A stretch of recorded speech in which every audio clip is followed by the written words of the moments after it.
So what I'm going to do next, I'm going to put a mask on, so to speak. And I'm going to put a mask on all of us. And I'll be going in and out of character for this.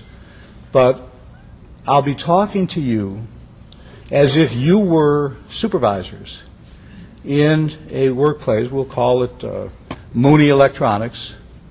And I was just called in based on the rumblings. It was pre-petition. You hadn't yet petitioned, or your union had not yet petitioned for an election, but the signals were out there, the early warning signals, as we called them.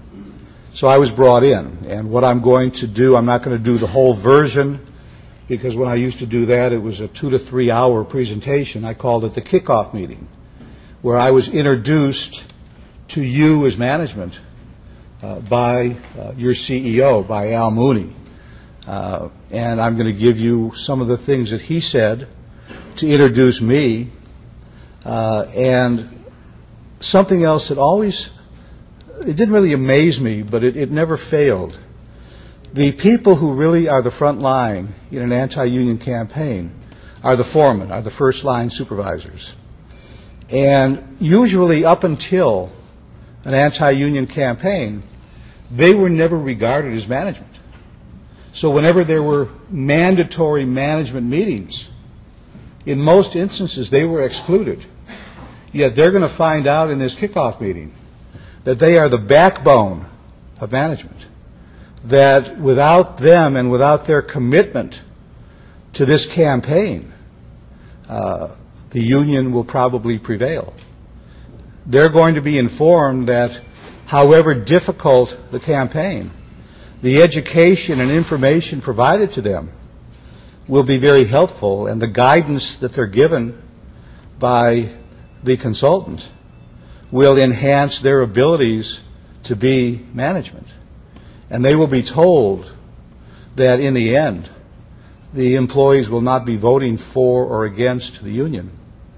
They'll be voting for or against you. And that is one of the Union Busters' principal messages and one of his principal activities. And the way that's handled, and when I put the mask on and do some of it, you'll see or hopefully feel some of the evolution to how it starts out with you being the backbone of management, the primary link between the workforce and the company, and how as time evolves, you're captured, you're taken hostage, and you really have no choice.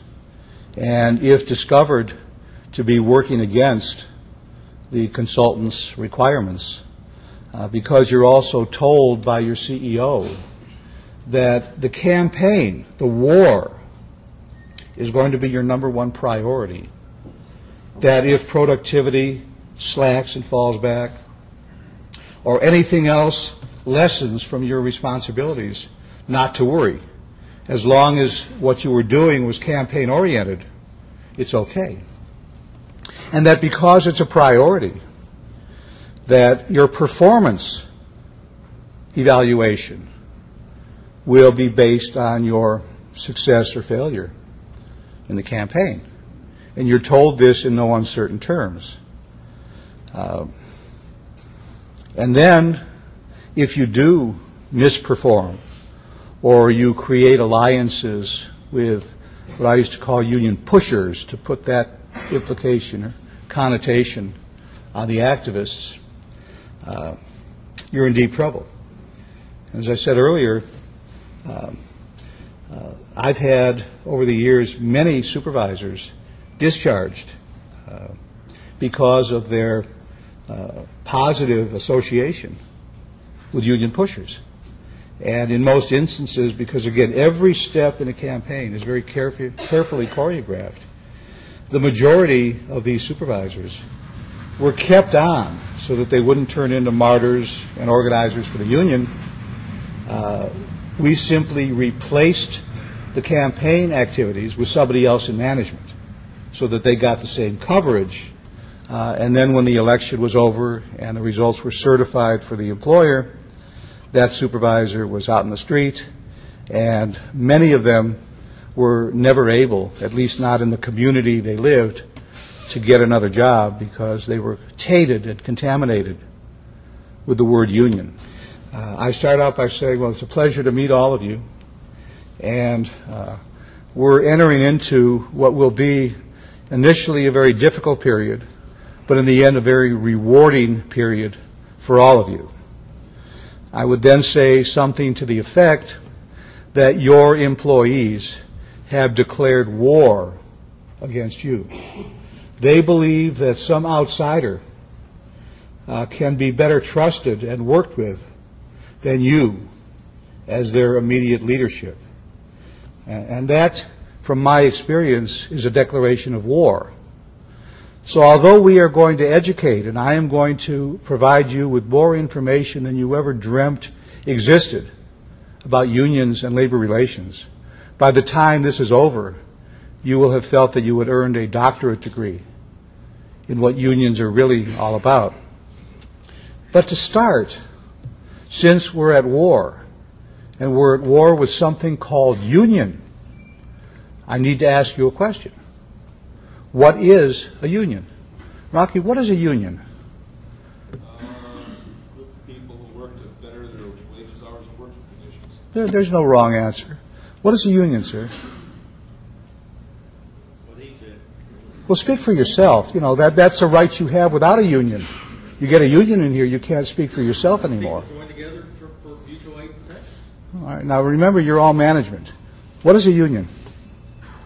It's an organization that takes away control from the company.